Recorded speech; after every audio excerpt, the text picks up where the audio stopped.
Gimana kabarnya? Bekhair? Alhamdulillah. Insya Allah. Ya. Gimana kabarnya teman-teman penuntut ilmu?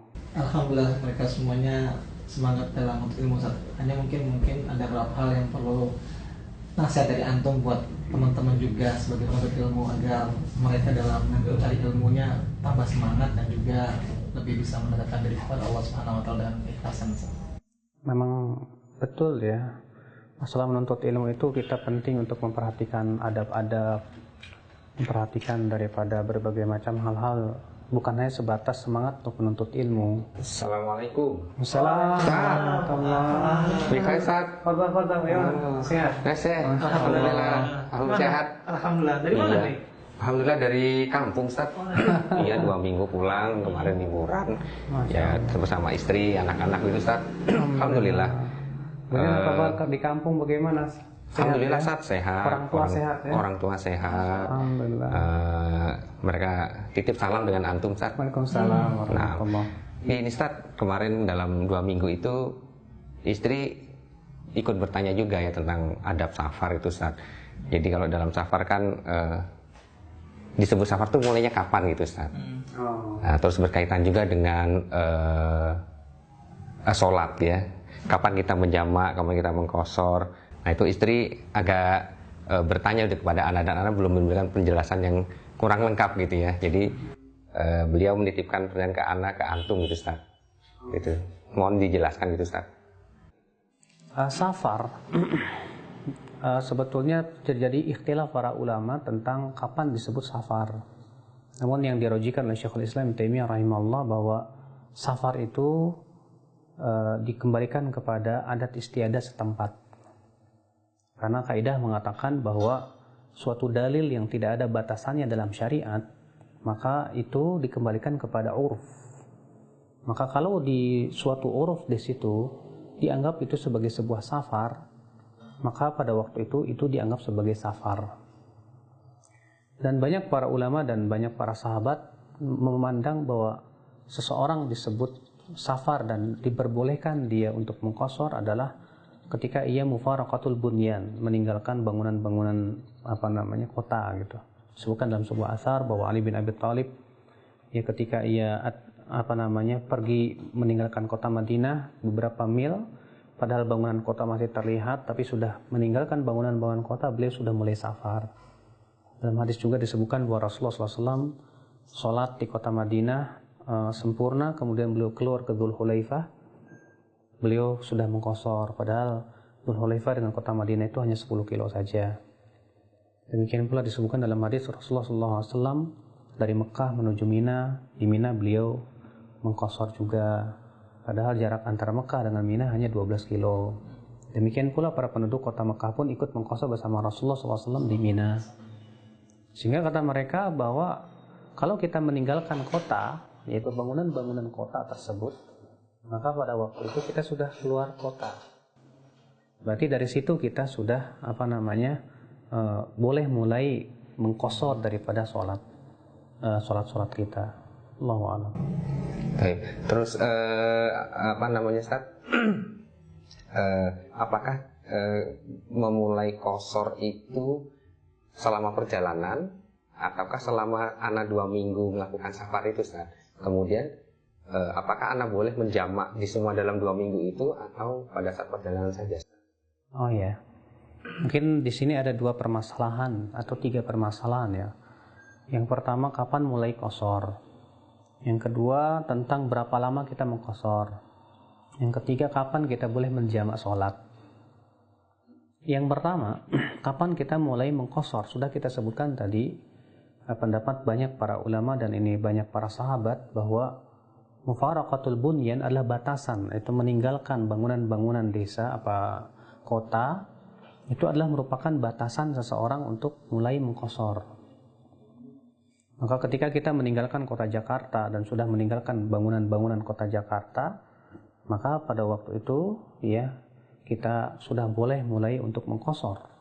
Disebutkan pula dalam riwayat yang sahih bahwa Abdullah bin Umar apabila keluar dari kota Madinah sejarak 3 mil mungkin sekitar 6 kilo lah ya, maka itu beliau mulai sudah mengqashar. Beliau pun mengqashar pada waktu itu. Adapun yang kedua tentang berapa lama kita mengqashar. Ini pun sebetulnya riwayat-riwayat tentang masalah ini berbeda-beda. Dalam satu riwayat Rasulullah pernah mengqashar selama 20 hari. Dalam satu riwayat Rasulullah pernah mengqashar selama 17 hari. Dalam satu riwayat Rasulullah SAW pernah mengqashar selama 8 hari. Nah, ini tidak ada sebuah ketentuan secara khusus begitu. Ya. Sehingga Syekhul Islam kembali mengatakan bahwa tidak ada satupun hadis yang menentukan berapa harinya. Sehingga ini menjadi sebuah ketentuan, sebuah kaidah bahwa sesuatu yang tidak ada ketentuan dan batasannya dalam syariat, maka itu dikembalikan kepada adat istiadat. Sementara Ibnu Hazm berpendapat bahwa selama dia itu safar dan niatnya dia tidak akan menetap di situ, dianggap sebagai sebuah safar dan boleh dia terus-menerus untuk mengqashar. Sebuah contoh misalnya, Abdullah bin Umar pernah di Azerbaijan selama 6 bulan beliau mengqashar.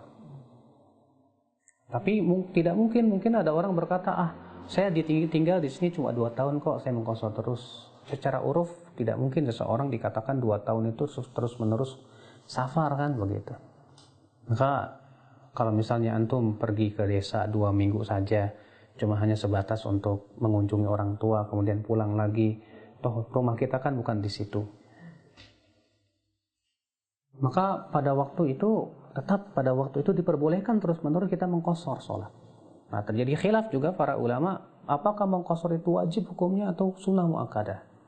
Sebagian ulama mengatakan mengqashar wajib bagi musafir, kecuali kalau ia sholat di belakang imam yang mukim, maka dia wajib mukim dengan ijma' para ulama. Dia wajib menyempurnakan.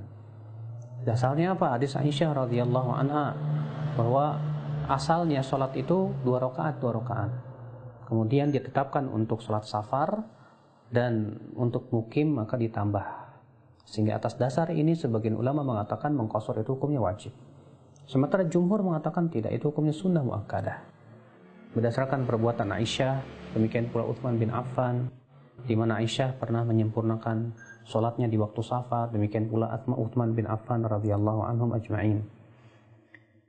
Nah, ini ya, yang jelas tentu kalau kita mengambil keringanan itu lebih utama.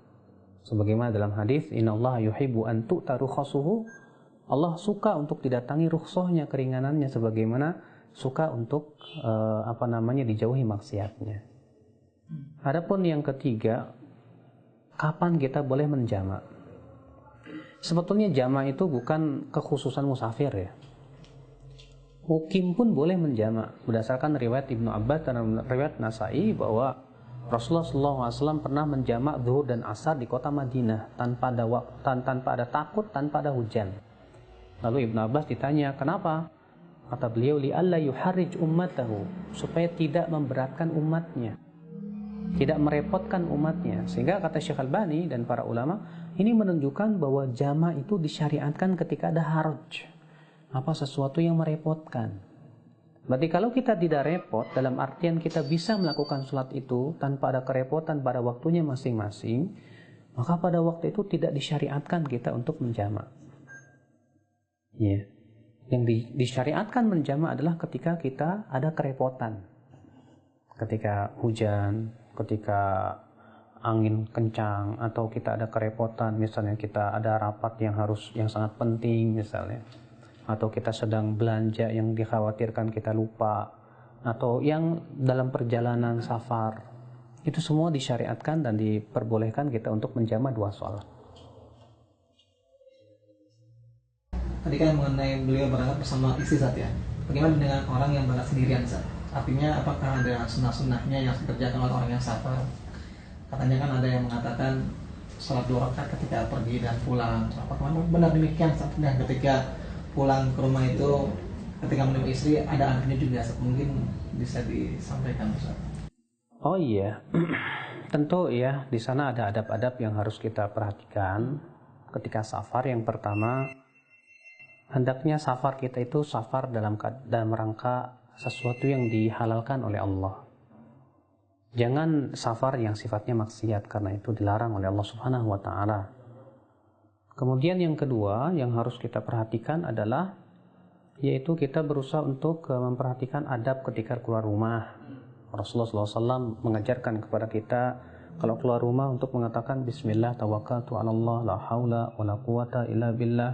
Allahumma inni a'udzubika min an adilla aw udalla aw azilla aw azilla uzalla aw adilla aw adilla udalla aw adzima aw adlama aw ajhala aw yujhal alayya. Kemudian jangan lupa juga, dan ini banyak sekali dari saudara-saudara kita ya yang lupa untuk membaca doa naik kendaraan. Rasulullah SAW ketika naik kendaraan membaca Bismillah, kemudian setelah duduk beliau mengucapkan Alhamdulillah, Subhanalladzi sakhkhara lana hadza wa ma kunna lahu muqrinin wa inna ila rabbina lamunqalibun. Alhamdulillah, alhamdulillah, alhamdulillah. Allahu akbar, Allahu akbar, Allahu akbar. Masing-masing 3 kali. Subhanaka rabbi zalamtu nafsi faghfirli fa innahu la yaghfiru dzunuba illa ant. Lalu disunahkan tertawa. Itu sunnah saja. Lalu kemudian membaca doa safar. Allahumma inni as'aluka fi safarina hadza albirra wat taqwa wa minal amal ma tarda. Allahumma hawin alaina safarana hadza wa tu'anna bu'dah. Allahumma antas sahibu fis safar wal khalifatu fil ahl. Allahumma inni a'udzubika min wa'tha'is safar wa ka'abatil manzar wa su'il munqalabi fil mali wal ahl. Ketika pulang kita tambahkan aibun, taibun, abidun li rabbina hamidun. Nah, kemudian di perjalanan Rasulullah SAW tidaklah yang melewati tempat yang tinggi naik begitu kecuali beliau bertakbir Allahu Akbar, dan tidaklah turun kecuali beliau mengucapkan Subhanallah.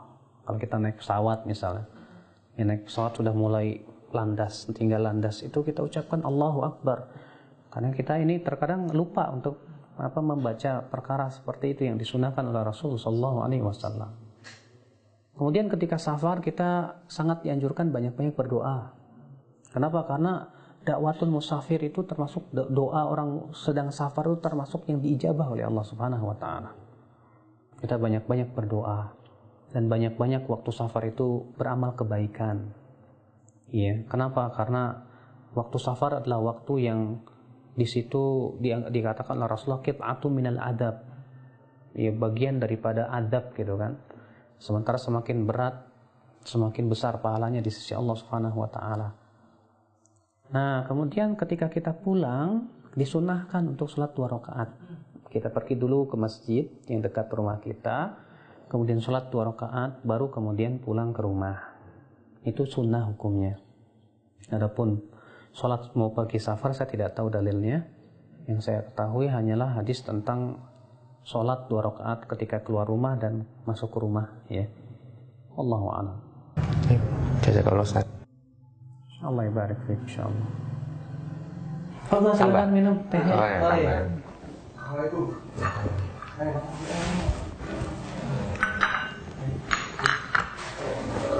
Baik, barakallahu fiik Ustaz. Ana izin pulang dulu. Tadi ada oleh-oleh sudah ana taruh belakang Ustaz. Alhamdulillah. Baik. Jazakallah. Ya, wa yakum. Ustaz, jazakallah Ustaz. Assalamualaikum. Assalamualaikum.